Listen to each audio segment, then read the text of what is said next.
Paul Evans is a professor at the Institute of Asian Research, at the University of British Columbia, and he joins me now. Hi, Professor Evans. Great to see you. Thanks for your time.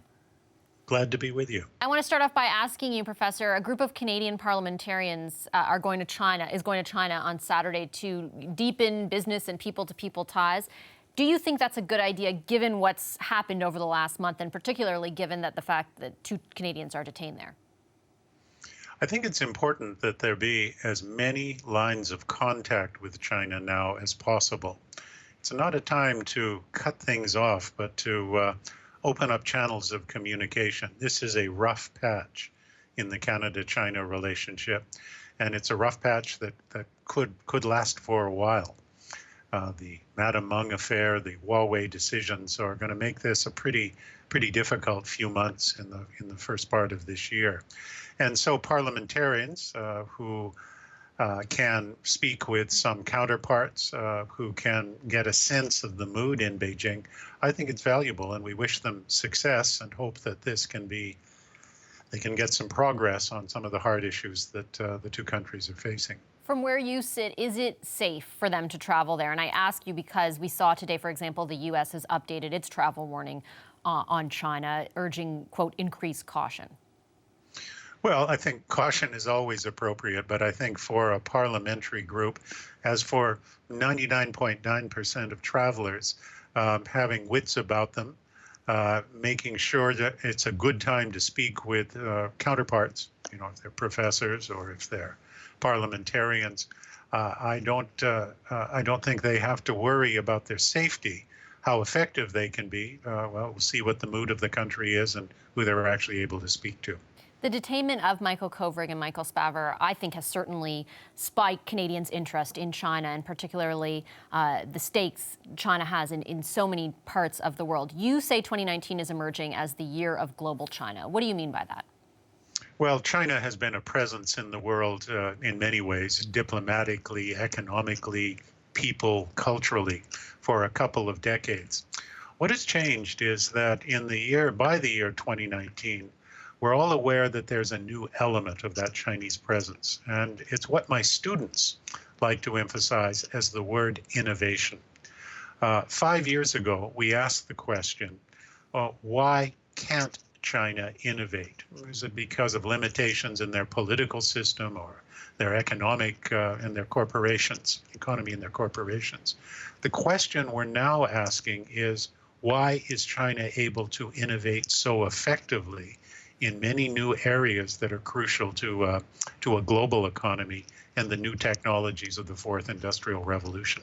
So what a change in just a few years from the China that can't to the China that can, and makes us a little bit nervous because it can do so well. So what changed, though? What did change that allowed for that to evolve?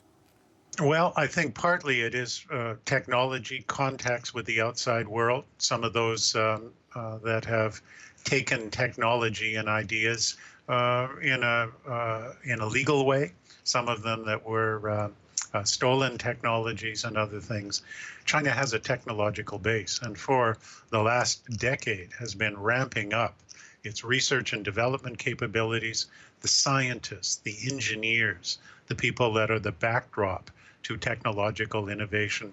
They've created an environment, an ecosystem in China that has proven very effective. We see it in in e-commerce, in some of the new technology sectors like artificial intelligence.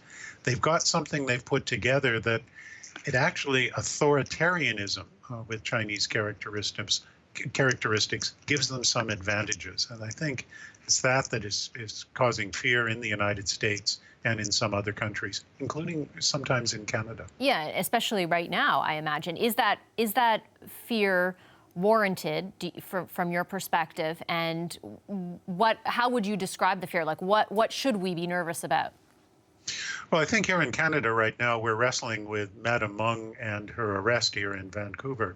But beneath that is a technology war that is being conducted between the United States and China. And it's Huawei. Decisions that we need to make about a company's investment in our new communications network. There's a nervousness that Huawei, they may be, there's a security risk, but there is also a competition risk. They are producing better product at a lower cost and more advanced technologically than what some others can produce. And that makes these decisions around Huawei representative of a whole number of things we're going to have to deal with this new global China. What does the future look like? Is the problem going to get bigger, or are there problems that might impede China's development? There are many problems that will impede China's development. The economic conflict with the United States, the trade wars, are going to hurt some things in the short term. Huawei is being banned or kept out of some other countries, some of our principal allies. Those things will have an impact. However, I think that that's likely to be short term. If we pull ourselves out of the Chinese economy, if we don't link to them in these areas, the Chinese will move ahead because of the size of their domestic market, and in Asia, in Korea, Japan, and Africa. Chinese products, Chinese technology is proving very, very welcome in their worlds. So we're in this edge. Do we want to work with China, as difficult as it is, or do we want to pull away from China? America is making the decision to treat China as an adversary and an enemy, and to decouple, to pull out. Here in Canada, I hope we can make a more nuanced decision than all or nothing.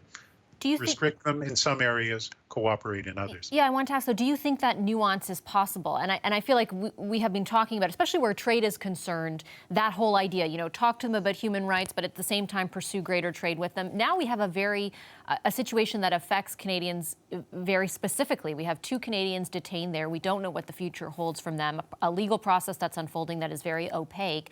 How do you square the circle for Canadians who, you know, understand the points you're making about the future of China and the market there, but who are also seeing, you know, 2 Canadians being held there with, as I said, no real end in sight? Well, these hostage-like situations are pretty ugly. If we think in big historical terms, the United States in Iran, when the American diplomats were held hostage there, affected that relationship, up to the present point, 40 years later. In the context of what we have now, I think that this may be a tipping point. Public attitudes that have been pretty pragmatic about China, I think, are being influenced in the direction of more anxiety. We also have to recognize the same thing's happening on the other side. Canada, that was the land of Norman Bethune and Dashan, the famous comedian. Suddenly we're being looked at through a new lens. So this is a real testing point in a relationship. How do we get through it? Well, we manage these cases. Our relationship is so much bigger than any particular hostage event or the detentions, as deplorable as they may be. So we try to move on other fronts. We try to find not places we can change China, but where we can live with China. That's the challenge. And it takes a lot of courage, boldness, and self-confidence to be able to deal with a China that is bold and self-confident itself. All right, I'll have to leave it there, but thank you so much, Professor Evans, for your insight. Really appreciate it. Enjoyed speaking with you very much.